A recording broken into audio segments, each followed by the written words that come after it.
صلح حدیبیہ کے بعد کی فوجی سرگرمیاں۔ غزوہ غابہ یا غزوہ ذی قرد، یہ غزوہ در حقیقت بنو فزارہ کی ایک ٹکڑی کے خلاف، جس نے رسول اللہ صلی اللہ علیہ وسلم کے مویشیوں پر ڈاکہ ڈالا تھا، تعاقب سے عبارت ہے۔ حدیبیہ کے بعد اور خیبر سے پہلے یہ پہلا اور واحد غزوہ ہے جو رسول اللہ صلی اللہ علیہ وسلم کو پیش آیا۔ امام بخاری نے اس کا باب منعقد کرتے ہوئے بتایا ہے کہ یہ خیبر سے صرف 3 روز پہلے پیش آیا تھا، اور یہی اس غزوے کے خصوصی کارپرداز حضرت سلمہ بن اکو رضی اللہ عنہ سے بھی مروی ہے۔ ان کی روایت صحیح مسلم میں دیکھی جا سکتی ہے۔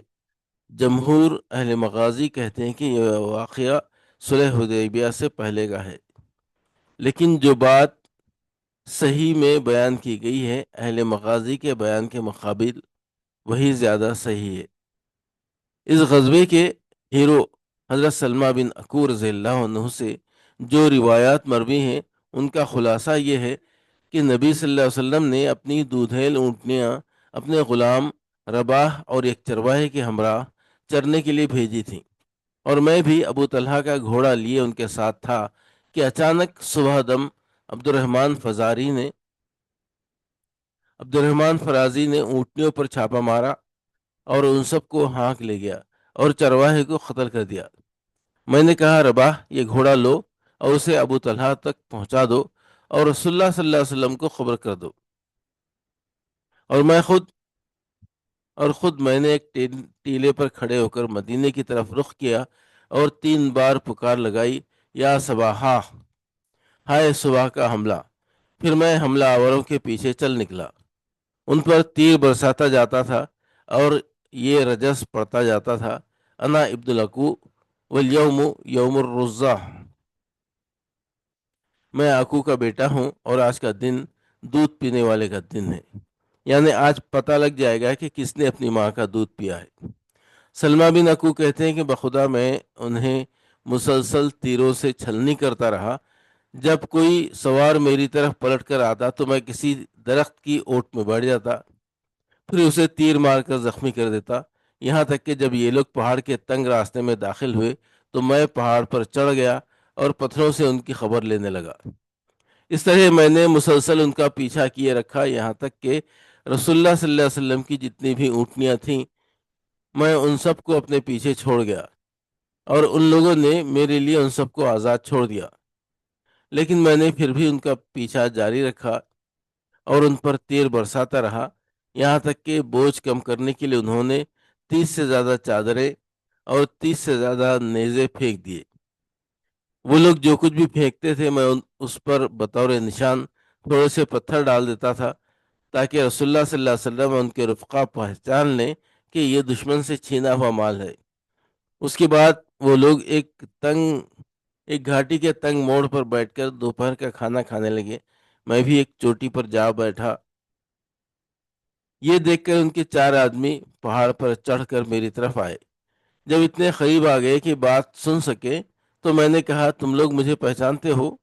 میں سلمہ بن اکو ہوں۔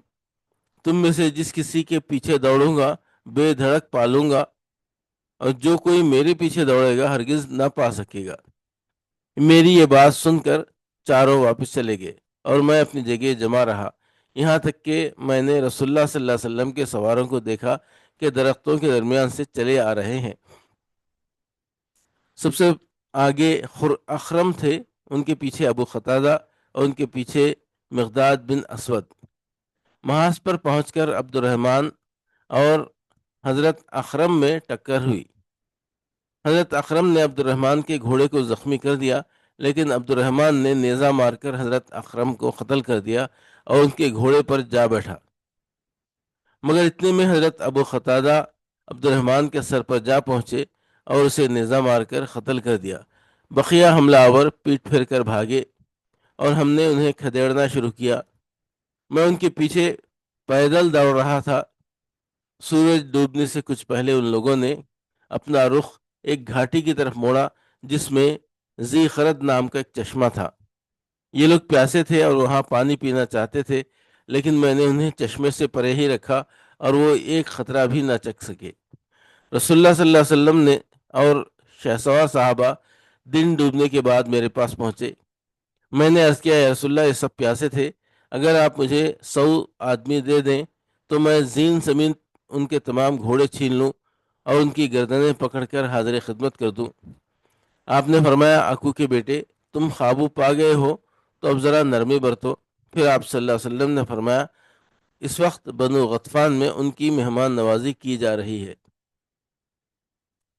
اس غزوے پر رسول اللہ صلی اللہ علیہ وسلم نے تبصرہ کرتے ہوئے فرمایا، آج ہمارے سب سے بہتر شہ سوار ابو قتادہ اور سب سے بہتر پیادہ سلمہ ہیں، اور آپ نے مجھے 2 حصے دیے، ایک پیادہ کا حصہ اور ایک شہ سوار کا حصہ، اور مدینہ واپس ہوتے ہوئے مجھے یہ شرف بخشا کہ اپنی عصبہ نامی اونٹنی پر اپنے پیچھے سوار فرما لیا۔ اس غزوے کے دوران رسول اللہ صلی اللہ علیہ وسلم نے مدینہ کا انتظام حضرت ابن ام مکتوم کو سونپا تھا، اور اس غزوے کا پرچم حضرت مقداد بن عمر رضی اللہ عنہ کو عطا فرمایا تھا۔